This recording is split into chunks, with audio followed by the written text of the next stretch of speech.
Vamos destacar agora como as empresas devem ficar atentas ao ambiente de trabalho na busca pela melhoria e avanços de produção, motivação e permanência de colaboradores. E para falar sobre isso, eu estou recebendo a visita da gestora de RH, Dejane Michele Schreiber, está aqui com a gente. Obrigado pela visita, bom dia. Bom dia, Jorge, muito obrigada pelo convite.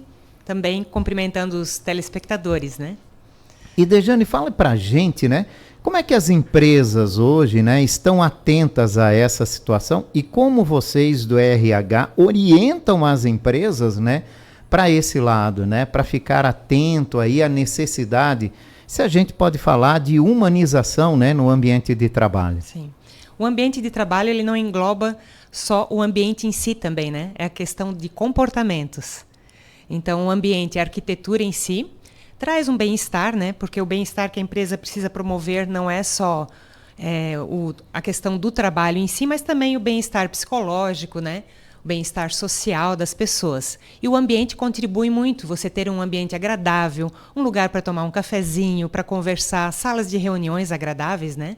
Como a gente fez lá na Uvispan. Nós fizemos uma reforma em algumas salas, promovemos uma copa onde as pessoas podem se encontrar, bater um papo descontraído, né, entre o trabalho. Isso promove um ambiente muito agradável, onde as pessoas também conseguem ser mais criativas, buscar a solução de problemas de outra forma, né, não só sentado lá na frente do computador, né. Exato. E esse olhar é necessário ter hoje em dia? Muito necessário. E além do ambiente físico, tem um ambiente da cultura também.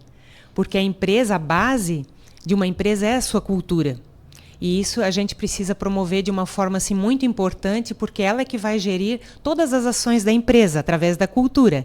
A cultura são as atitudes que as pessoas têm dentro da empresa. E isso também forma um ambiente agradável ou não de se trabalhar.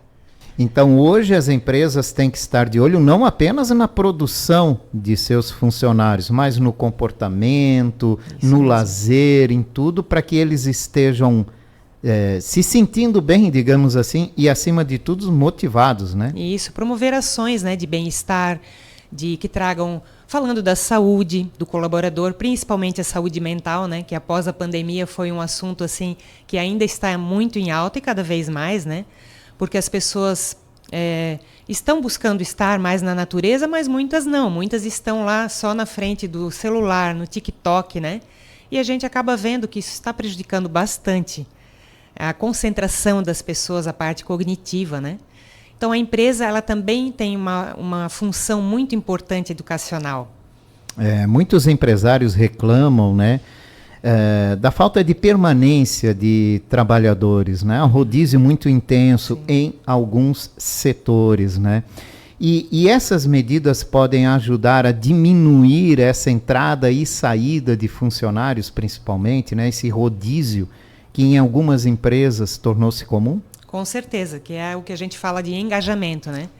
Tem um instituto de pesquisa, Gallup, que fala que aumentou muito o engajamento das pessoas, em 23%. Era 11%, em 2023 aparece como 23%, mas ainda é pouco, né? Você ter só 23% dos seus colaboradores engajados.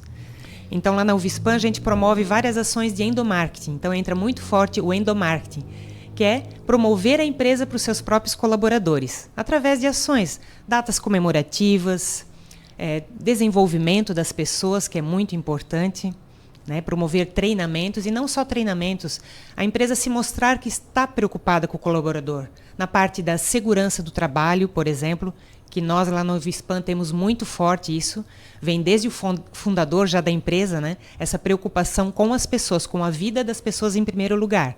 Então, isso traz toda uma cultura assim, de promoção realmente dessa parte, né, do bem-estar das pessoas. O gado ainda só engorda com o olho do dono ou já mudou esse conceito? A Uvispan não é uma empresa familiar, né? O diretor nosso hoje, o Cledson, ele é contratado pela empresa, né? O dono da empresa, ele vem pouco aqui para Blumenau, mas claro, ele está sempre acompanhando os números, né? Mas não sei se essa frase ainda se essa frase ainda é assim algo que a gente pode usar, né? Mas se você tem boas pessoas trazendo a cultura da empresa, realmente como é lá do fundador, eu acredito que a empresa pode, sim, ter uma boa continuidade. Tá certo, né? E as coisas vão mudando, né? Antigamente era... Sim. A gente fazia uma ficha na empresa, aguardava, né? A gente até estava conversando aqui, tinha fila quando se abria uma vaga. E hoje é o contrário, as empresas buscam trabalhadores e acabam encontrando dificuldades para preencher o quadro de vagas. Isso mesmo. Eu trabalhei em grandes empresas onde se dava senha para as pessoas fazerem ficha, porque não era possível atender todas as pessoas em um dia. E hoje é o contrário. Hoje as empresas estão buscando as pessoas. Porque hoje existem muitas alternativas de trabalho, né? O empreendedorismo também cresceu muito. Pós-pandemia, muitas pessoas decidiram ter negócios próprios, né? O Uber também. Tem várias situações em que a pessoa pode trabalhar em casa, fazer doces e tal. Então, as empresas hoje têm que buscar e têm que se vender também para as pessoas, né? Tem que se vender, mostrar que tem um bom ambiente, que vale a pena vir trabalhar naquela empresa, que ela vai se desenvolver, né? Que ela vai ter algo a mais. É isso aí. Então houve uma inversão aí nesse sentido, né? E o RH, ele avançou inverteu de um lado, então tem que inverter do outro também, né? De que forma o RH, os recursos humanos das empresas, né, começaram a se preparar para isso? O RH ele passou a ter um papel muito estratégico nas empresas. E ele tem que estar junto com a direção. Aquele RH que fica lá numa sala e só recebe as demandas, não deve mais existir. Ainda existem algumas empresas, mas não deveria mais existir. Ele tem que estar sentado na mesa de decisão da empresa, porque ele tem muitas informações para trazer, né? E ele tem que estar preparando os gestores e munindo eles também de informações, para que a gente tenha um ambiente saudável, para que a gente possa trazer pessoas para dentro da empresa que também estejam alinhadas aos valores, né, da empresa. Plano de carreira é importante?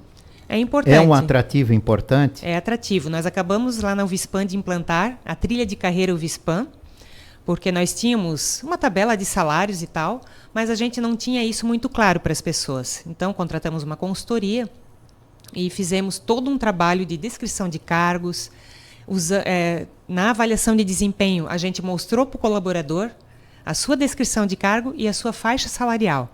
Você está aqui no início da faixa salarial. Por quê? Porque você ainda precisa galgar esses degraus, né, alcançar essas metas, aprender, se desenvolver para ir subindo na tabela salarial. E o trabalhador tem que ter essa consciência, né, de que ele não pode parar. Isso. Não pode acabar se acomodando em uma determinada situação, porque para ele avançar no salário, ele vai ter que avançar no conhecimento também, né? Isso mesmo, porque a carreira é da pessoa, a carreira não é da empresa. A empresa pode fornecer todo um leque de opções, né? E cabe à pessoa aproveitar isso, né? E é importante também a empresa oferecer a oportunidade de avançar no conhecimento também nesse sentido, né? Com certeza. Bom, falamos de empresa, agora falando de trabalhadores, né? O que as empresas buscam num funcionário hoje?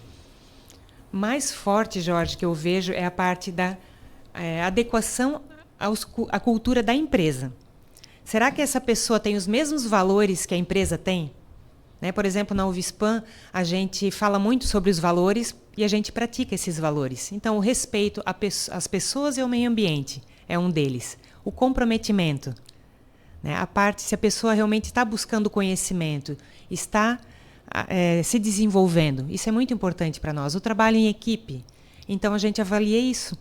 A pessoa ela tem um objetivo de vida, né? Ela vem para a entrevista, ela sabe o que ela quer, o que é que ela busca para o futuro dela.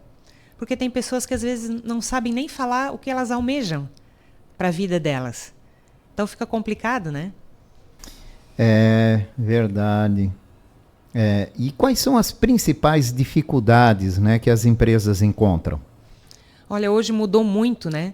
As pessoas, às vezes, são chamadas para entrevista, não vêm na entrevista, não dão satisfação, que não vão vir. São entrevistadas, passam pelo processo seletivo, às vezes no primeiro dia de trabalho não vêm. Então, esse é um grande desafio. O primeiro comprometimento zero, né? O primeiro desafio é esse, o comprometimento. Ali a gente já vê se a pessoa realmente vai se adaptar a nós ou não, né? sem dar nenhuma satisfação, o que é pior, né? Agora é complicado isso, né? Há muitas reclamações de empresários nesse sentido também, né?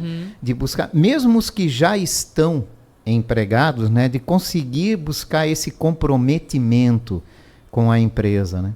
Sim. Lá na UFSPam a gente procura fazer bastante ações porque a pessoa ela quer se sentir pertencer, né? Isso é algo do ser humano. Então ela quer pertencer à empresa e quer saber o que ela está fazendo, o porquê, qual o objetivo daquilo. Então você precisa, de alguma forma, comunicar isso para as pessoas, né?